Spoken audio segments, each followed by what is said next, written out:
बिस्मिल्लाहिर्रहमानिर्रहीम। बच्चों, मैं आपका मेरे इस चैनल शागिर्द फाउंडेशन में इस्तकबाल करता हूं। बच्चों, जैसे कि आप जानते हैं कि हम 5th क्लास स्कॉलरशिप मैथमेटिक्स पढ़ रहे हैं। आज हम 5th क्लास स्कॉलरशिप मैथमेटिक्स के तीसरे यूनिट का जो तीसरा सबक है, वाजिब कसर, गैर वाजिब कसर और मुरक्कब कसर, प्रॉपर फ्रैक्शन, इम्प्रॉपर फ्रैक्शन और मिक्स्ड फ्रैक्शन। तो आज हम क्या करने वाले हैं, इस तीसरे यूनिट के तीसरे सबक की बुनियादी मालूमात को, इस तीसरे सबक के बेसिक को डिटेल में समझने वाले हैं। बच्चों, अगर आप इस सबक की बुनियादी मालूमात को, इस सबक के बेसिक को अच्छी तरह से समझ लेंगे तो अगले वीडियो में जो हम इस सबक के सवालात को हल करने वाले हैं, तो आप उन सवालात को आसानी से और तेज़ी से हल कर सकेंगे। तो चलिए अब हम इस वीडियो की शुरुआत करते हैं। तो सबसे पहले हम ये समझेंगे कि वाजिब कसर किसको कहते हैं, प्रॉपर फ्रैक्शन किसको कहा जाता है। बच्चों, फ्रैक्शन या कसर किसको कहते हैं, जैसे कि मैंने आपको इस तीसरे यूनिट का जो पहला सबक है, तो पहले सबक में आपको मैंने डिटेल में ये समझाया था कि फ्रैक्शन यानी कसर किसको कहा जाता है। अगर बच्चों आपने वो वीडियो नहीं देखा है तो मेरी आपसे रिक्वेस्ट है कि आप इस तीसरे यूनिट के पहले सबक का जो वीडियो है, जिसमें मैंने डिटेल में कसर यानी फ्रैक्शन किसको कहते हैं इसको डिटेल में एक्सप्लेन किया है, तो अगर आप वो वीडियो को देख लेंगे तो आप बहुत आसानी से इस सबक के अंदर मैं जो चीज़ें आपको समझाने वाला हूँ वो आप बहुत आसानी से समझ सकेंगे। तो चलिए अब हम इस वीडियो की शुरुआत करते हैं। तो सबसे पहले हम क्या समझेंगे, सबसे पहले हम समझेंगे कि वाजिब कसर, प्रॉपर फ्रैक्शन किसको कहा जाता है। बच्चों, कसर किसको कहा जाता है, फ्रैक्शन किसको कहा जाता है, इसको मैंने तीसरे यूनिट के पहले सबक में डिटेल में एक्सप्लेन किया है। अगर बच्चों आपने वो वीडियो नहीं देखा है तो मेरी आपसे रिक्वेस्ट है कि आप इस तीसरे यूनिट के पहले सबक में, जिसमें मैंने डिटेल में कसर या फ्रैक्शन किसको कहा जाता है इसको एक्सप्लेन किया है, तो आप इस वीडियो को देख लें। अगर आप वो वीडियो देख लेंगे तो आप बहुत आसानी से इस सबक में जो चीज़ें मैं आपको समझाने वाला हूँ वो आप बहुत आसानी से समझ सकेंगे। बच्चों, इस वीडियो में मैं आपको कसर किसको कहते हैं, फ्रैक्शन किसको कहा जाता है, इसको मुख्तसरन समझा देता हूँ। जो भी नंबर इस सूरत में लिखा जाता है, कोई भी नंबर जब इस सूरत में लिखा जाता है जिसमें लकीर के ऊपर एक नंबर होता है और लकीर के नीचे एक नंबर होता है, तो जो भी नंबर इस सूरत में लिखा जाता है तो उसको क्या कहा जाता है, कसर कहा जाता है, फ्रैक्शन कहा जाता है। ठीक है, तो बच्चों ये क्या है, ये जो नंबर है ये नंबर है फ्रैक्शन, कसर। ठीक है, और बच्चों आप ये भी जानते हैं कि कसर में लकीर के ऊपर जो नंबर होता है उसको शुमार कुनिंदा कहा जाता है, न्यूमरेटर कहा जाता है, और लकीर के नीचे जो नंबर होता है उस नंबर को नसबनुमा कहा जाता है, डिनोमिनेटर कहा जाता है। तो बच्चों इस तरह से कसर को लिखा जाता है। ठीक है, जो भी नंबर इस फॉर्म में होता है, इस सूरत में होता है, उस नंबर को क्या कहा जाता है, कसर कहा जाता है, फ्रैक्शन कहा जाता है। ठीक है, अब बच्चों हम ये देखेंगे कि वाजिब कसर किसको कहते हैं, प्रॉपर फ्रैक्शन किसको कहा जाता है। तो बच्चों ऐसी कसर जिसमें नसबनुमा शुमार कुनिंदा से बड़ा होता है, डिनोमिनेटर न्यूमरेटर से बड़ा होता है, तो उस कसर को क्या कहा जाता है, वाजिब कसर कहा जाता है। जैसे बच्चों यहाँ पर ये जो कसर लिखी गई है तो ये एक वाजिब कसर की मिसाल है, क्योंकि बच्चों यहाँ आप देख सकते हैं कि इस कसर का जो डिनोमिनेटर है, जो नसबनुमा है, वो शुमार कुनिंदा से बड़ा है। ठीक है, इसका जो डिनोमिनेटर है वो न्यूमरेटर से बड़ा है। तो जिस कसर का नसब नुमा शुमार कुनिंदा से बड़ा होता है उस कसर को क्या कहा जाता है, वाजिब कसर कहा जाता है, प्रॉपर फ्रैक्शन कहा जाता है। ठीक है, इसी तरह से बच्चों कुछ एक और एग्जांपल्स मैं आपको देकर समझा देता हूं कि वाजिब कसर किसको कहते हैं। जैसे वाजिब कसर की एक एग्जांपल और ये भी हो सकती है 3/7। यहाँ पर भी आप देख सकते हैं कि इस कसर में नसब नुमा शुमार कुनिंदा से बड़ा है, तो इस कसर को भी कौन सी कसर कहेंगे, वाजिब कसर कहेंगे, प्रॉपर फ्रैक्शन कहेंगे। ठीक है, इसी तरह से एक और एग्जांपल हम देख लेते हैं। मिसाल के तौर पर 5/8। यहाँ पर भी आप देख सकते हैं कि इस कसर में भी जो नसब नुमा है, जो डिनोमिनेटर है, वो शुमार कुनिंदा से यानी न्यूमरेटर से बड़ा है, इसलिए इस कसर को हम क्या कहेंगे, वाजिब कसर कहेंगे, प्रॉपर फ्रैक्शन कहेंगे। एक और एग्जांपल देख लेते हैं। फर्ज कीजिए कि एक कसर है 1/3। यहाँ पर भी आप देख सकते हैं कि इस कसर में नसब नुमा या शुमार कुनिंदा से बड़ा है, इसलिए इस कसर को भी क्या कहेंगे, वाजिब कसर कहेंगे, प्रॉपर फ्रैक्शन कहेंगे। ठीक है, तो बच्चों ये है वाजिब कसर। बच्चों मुझे उम्मीद है कि आपको वाजिब कसर, प्रॉपर फ्रैक्शन किसको कहते हैं ये समझ में आ गया होगा। अब हम देखेंगे कि गैर वाजिब कसर, इम्प्रॉपर फ्रैक्शन किसको कहा जाता है। तो बच्चों अगर आप वाजिब कसर समझ गए होंगे तो आप गैर वाजिब कसर को भी आसानी से समझ जाएंगे। ठीक है, तो गैर वाजिब कसर किसको कहते हैं, ऐसी कसर जिसमें शुमार कुनिंदा नसब नुमा से बड़ा होता है उस कसर को क्या कहा जाता है? गैर वाजिब कसर। यहाँ पर आपने क्या देखा? वाजिब कसर में हमने देखा कि ऐसी कसर जिसमें नसब नुमा शुमार कुनिंदा से बड़ा होता है तो उस कसर को वाजिब कसर कहा जाता है। और गैर वाजिब कसर किसको कहा जाता है? जिसमें शुमार कुनिंदा नसब नुमा से बड़ा होता है तो उसको हम गैर वाजिब कसर कहते हैं, इम्प्रॉपर फ्रैक्शन कहते हैं। ठीक है, एक एग्जाम्पल से मैं आपको ये समझा देता हूँ। फर्ज कीजिए बच्चों, हमारे पास एक कसर है 3/2, 3/2, 3/2। अब यहाँ पर आप देख सकते हैं कि 3/2 इस कसर में, इस फ्रैक्शन में न्यूमरेटर डिनोमिनेटर से बड़ा है, शुमार कुनिंदा नसब नुमा से बड़ा है, इसलिए हम इस कसर को क्या कहेंगे? गैर वाजिब कसर, इम्प्रॉपर फ्रैक्शन। ठीक है, इसी तरह से एक और एग्जाम्पल ले लेते हैं। 7/4, 7/4 में भी आप देख सकते हैं कि शुमार कुनिंदा ये नसब नुमा से बड़ा है, इसलिए इस कसर को भी क्या कहेंगे? गैर वाजिब कसर कहेंगे। ठीक है, इसी तरह से एक और एग्जाम्पल देख लेते हैं। 5/3, यहाँ पर भी आप देख सकते हैं कि इस कसर में शुमार कुनिंदा नसब नुमा से बड़ा है, इसलिए इसको क्या कहेंगे? गैर वाजिब कसर कहेंगे। अब एक और एग्जाम्पल ले लेते हैं।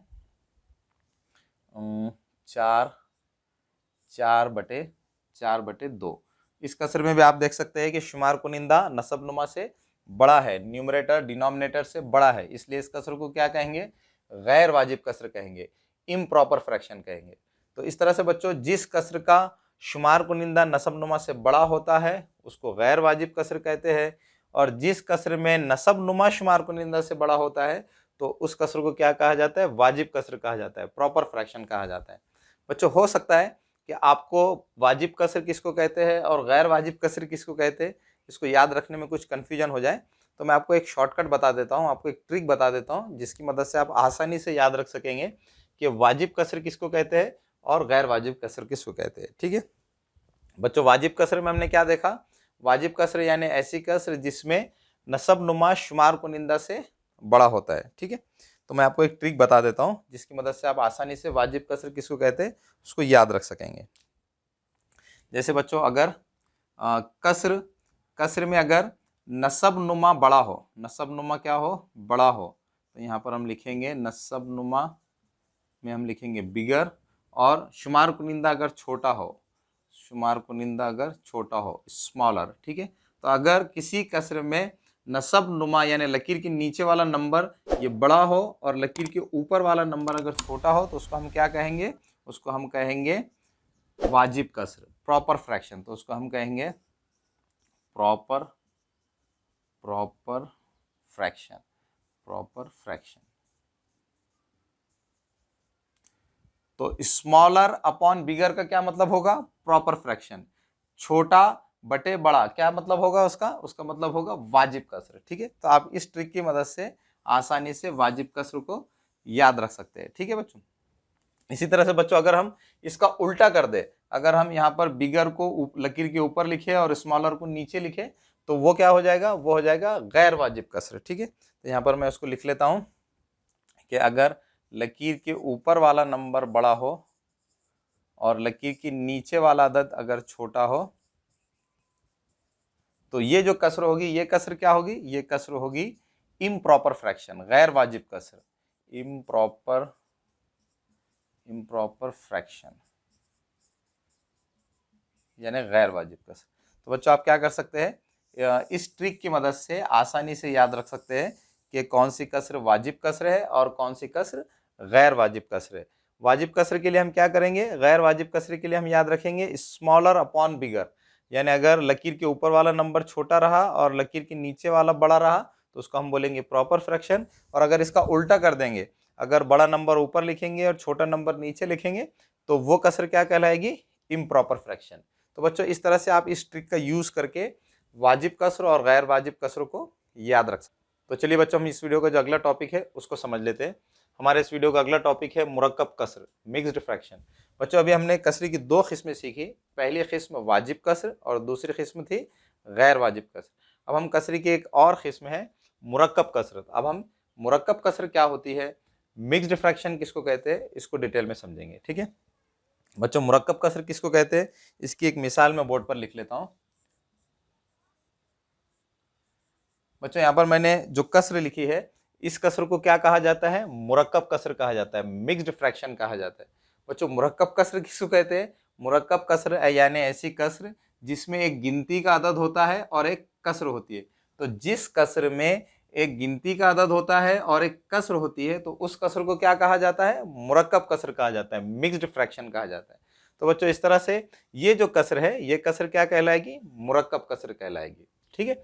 अब बच्चों इस कसर को पढ़ते कैसे है? इस कसर को पढ़ने का तरीका ऐसे है, 4 सही 1/3, 4 सही 1/3, या आप उसको इस तरह से भी पढ़ सकते हैं, 4 और 1/3, 4 और 1/3। ठीक है। और इसको अंग्रेजी में किस तरह से पढ़ा जाता है? अंग्रेजी में इसको इस तरह से पढ़ते हैं, 4 and 1/3, 4 and 1/3। ठीक है। तो बच्चों ये क्या है? एक मुरक्कब कसर है, मिक्स्ड फ्रैक्शन है।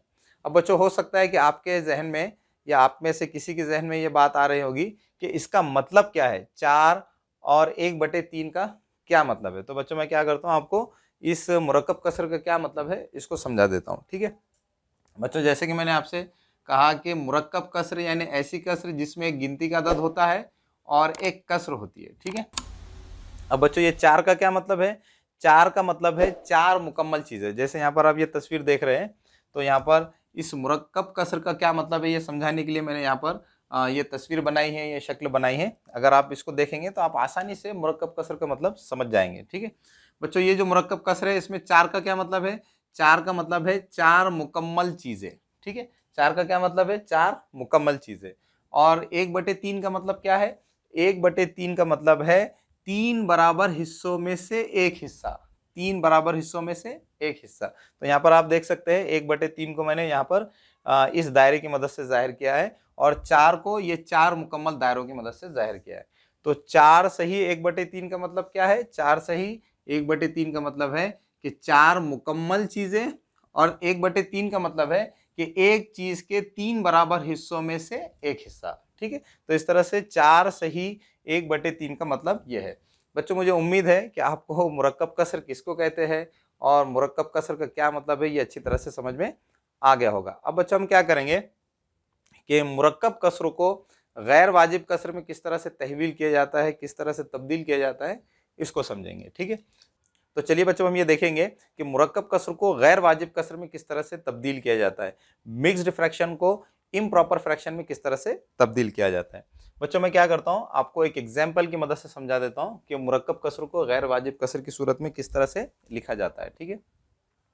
जैसे फर्ज कीजिए बच्चों हमारे पास एक मुरक्कब कसर है 3 सही 2/5, 3 and 2/5। हमें क्या करना है? इस मुरक्कब कसर को गैर वाजिब कसर में तहवील करना है। बच्चों मैं आपको एक ट्रिक बता देता हूँ जिसकी मदद से आप किसी भी मुरक्कब कसर को गैर वाजिब कसर में तब्दील कर सकते हैं। ठीक है। जैसे बच्चों हम यहाँ पर क्या करना है, इस मुरक्कब कसर को गैर वाजिब कसर में तब्दील करना है।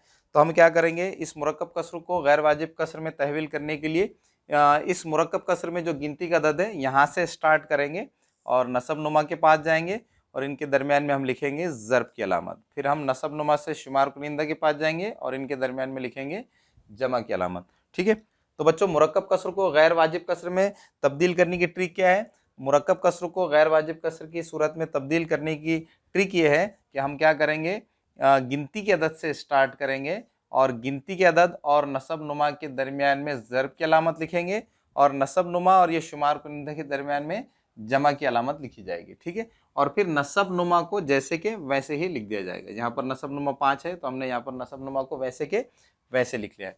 अब हमें कौन सी कसर हासिल होगी? 3 पंजे 15, 15 और ये 2 17, तो शुमार कुनिंदा में 17 आएगा और नसब नुमा में 5 जैसे के वैसे आ जाएगा। तो इस तरह से बच्चों हमने यहाँ पर क्या किया है, इस ट्रिक का यूज़ करके इस मुरक्कब कसर को, इस मिक्स्ड फ्रैक्शन को हमने इम्प्रॉपर फ्रैक्शन में यानी गैर वाजिब कसर में तहवील यानी तब्दील कर दिया है। बच्चों यहाँ पर आप देख सकते हैं कि हमने यहाँ पर इस मुरक्कब कसर को गैर वाजिब कसर की सूरत में लिख लिया है। बच्चों ये 17/5 ये जो कसर है ये कौन सी कसर है? गैर वाजिब कसर। गैर वाजिब कसर किसको कहा जाता है? ऐसी कसर जिसका शुमार कुनिंदा नसब नुमा से बड़ा होता है। तो यहाँ पर इस कसर में, इस कसर का शुमार कुनिंदा नसब नुमा से बड़ा है, इसलिए ये कसर कौन सी कहलाएगी? गैर वाजिब कसर, इम्प्रॉपर फ्रैक्शन। तो इस तरह से बच्चों इस ट्रिक का यूज करके आप आसानी से किसी भी मुरक्कब कसर को गैर वाजिब कसर की सूरत में तहवील यानी तब्दील कर सकते हैं। बच्चों एक और एग्जाम्पल की मदद से मैं आपको समझा देता हूँ ताकि आप अच्छी तरह से समझ जाए कि मुरक्कब कसर को गैर वाजिब कसर की सूरत में किस तरह से तहवील किया जाता है। ठीक है बच्चों, फ़र्ज़ कीजिए कि हमारे पास एक मुरक्कब कसर है। मैं इस मुरक्कब कसर को यहाँ मिसाल के तौर पर ले लेता हूँ, 4 सही 1/3।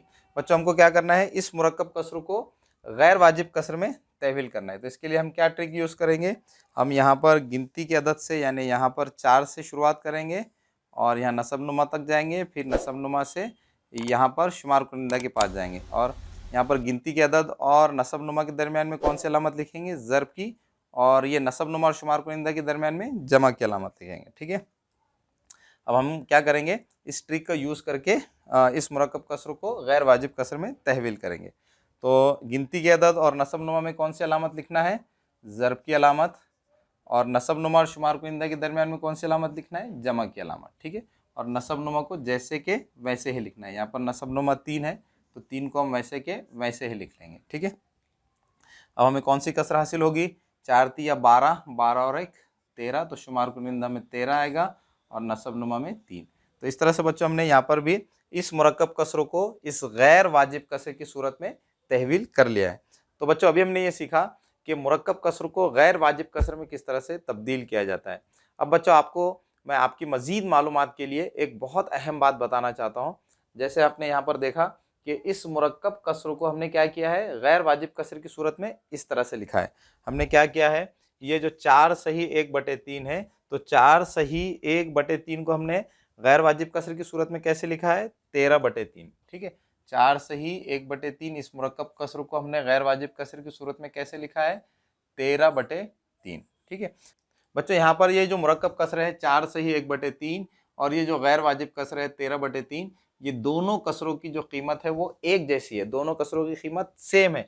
यहाँ पर आपको बज़ाहिर ये दोनों कसरें अलग अलग नज़र आ रही होगी, ये मुरक्कब कसर है और ये गैर वाजिब कसर है, तो ये दोनों कसरें हो सकता है आपको अलग अलग नज़र आ रही होगी, लेकिन ये दोनों कसरें सेम है, इन दोनों कसरों की कीमत यकसा है। यहाँ पर आप देख सकते हैं कि ये जो मुरक्कब कसर है 4 सही 1/3, तो ये मुरक्कब कसर भी इसी चीज़ को ज़ाहिर कर रही है, और ये जो गैर वाजिब कसर है, इस मुरक्कब कसर की जो गैर वाजिब कसर की जो सूरत है, तो ये गैर वाजिब कसर भी इसी चीज़ को ज़ाहिर कर रही है। तो चूंकि ये दोनों कसरें इसी एक चीज़ को ज़ाहिर कर रही है, इसलिए ये दोनों कसरों की कीमत क्या होगी, एक जैसी होगी। अब बच्चों मैं आपको एक और अहम बात बता देता हूँ कि हो सकता है कि आप में से किसी के जहन में ये बात आ रही होंगी कि हम मुरक्कब कसरों को गैर वाजिब कसर की सूरत में क्यों तहवील करते हैं। तो बच्चों मुरक्कब कसरों को गैर वाजिब कसर की सूरत में तहवील करने का मकसद ये है कि मुरक्कब कसर को गैर वाजिब कसर की सूरत में लिखने से उस कसर को लिखना क्या होता है, आसान होता है। इस तरह से लिखने की बजाय इस तरह से लिखना आसान होता है, इसलिए हम क्या करते हैं, मुरक्कब कसर को गैर वाजिब कसर की सूरत में तब्दील कर देते। तो चलिए बच्चों, हम इस वीडियो का जो आखिरी टॉपिक है उसको समझ लेते हैं। हमारे इस वीडियो का आखिरी टॉपिक है गैर वाजिब कसर को मुरक्कब कसर में तहवील करना, converting improper fraction into mixed fraction. बच्चों हमको क्या करना है, हमको यहाँ पर इस टॉपिक में ये देखना है कि गैर वाजिब कसर को मुरक्कब कसर में किस तरह से तहवील किया जाता है। बच्चों अभी हमने थोड़ी देर पहले क्या देखा कि मुरक्कब कसर को गैर वाजिब कसर की सूरत में किस तरह से तहवील किया जाता है, तो इसी तरह से हम गैर वाजिब कसर को मुरक्कब कसर की सूरत में भी तहवील कर सकते हैं। ठीक है, तो चलिए अब हम ये देखेंगे कि गैर वाजिब कसर को मुरक्कब कसर की सूरत में किस तरह से तब्दील किया जाता है। ठीक है बच्चों, हम इसको एक एग्जाम्पल से समझेंगे।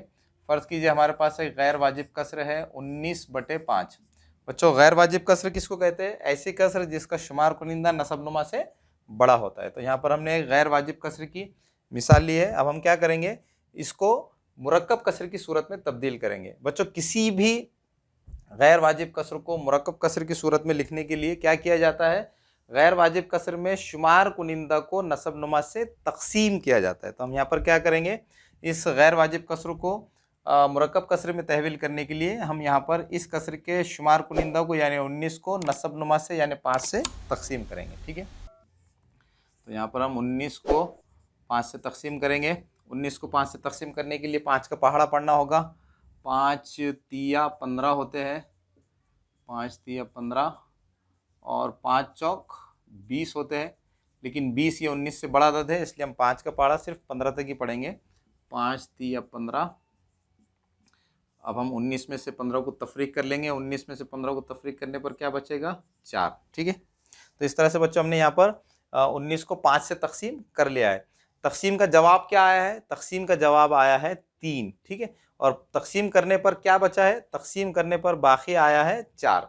ठीक है, तो इस तरह से यहाँ पर इस तकसीम का जो जवाब है वो 3 है, और तकसीम करने पर जो अदद बचा है यानी जो बाकी है वो क्या है 4 है। ठीक है, अब हम क्या कर सकते हैं, अब हम यहाँ पर इस गैर वाजिब कसर को मुरक्कब कसर की सूरत में तहवील कर सकते हैं। ठीक है, इस गैर वाजिब कसर को मुरक्कब कसर की सूरत में किस तरह से लिखा जाएगा, तो इस गैर वाजिब कसर को मुरक्कब कसर की सूरत में लिखने के लिए पहले हम क्या करेंगे, यहाँ पर इस तकसीम का जो जवाब आया है 3, तो उसको हम गिनती के अदद के तौर पर लिखेंगे, और बाकी को रिमाइंडर को हम क्या करेंगे, शुमार कुनिंदा में लिखेंगे, और जो मक़सूम अलैह है यानी जो डिवाइज़र है जिस अदद से तकसीम किया गया है उसको यहाँ पर नसब नुमा में लिखेंगे। ठीक है, तो इस तरह से यहाँ पर इस गैर वाजिब कसर को हमने क्या किया है, मुरक्कब कसर की सूरत में तहवील कर लिया है। तो इसी तरह से बच्चों किसी भी गैर वाजिब कसर को मुरक्कब कसर की सूरत में तहवील करने के लिए क्या किया जाता है, शुमार कुनिंदा को नसब नुमा से तकसीम किया जाता है,